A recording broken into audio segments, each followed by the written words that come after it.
உங்களால் என்னவெல்லாம் செய்ய முடியும் என்பதை தேவன் காண்கிறவராய் இருக்கிறார்.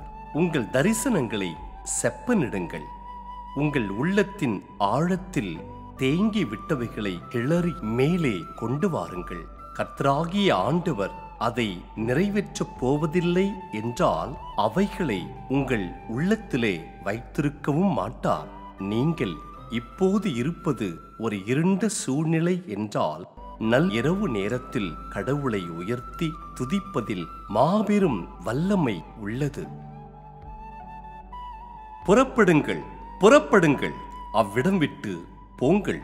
அசுத்தமானதை தொடாதிருங்கள். கர்த்தருடைய பாத்திரங்களை சுமக்கிறவர்களே, அதன் நடுவிலிருந்து புறப்பட்டு உங்களை சுத்திகரியுங்கள்.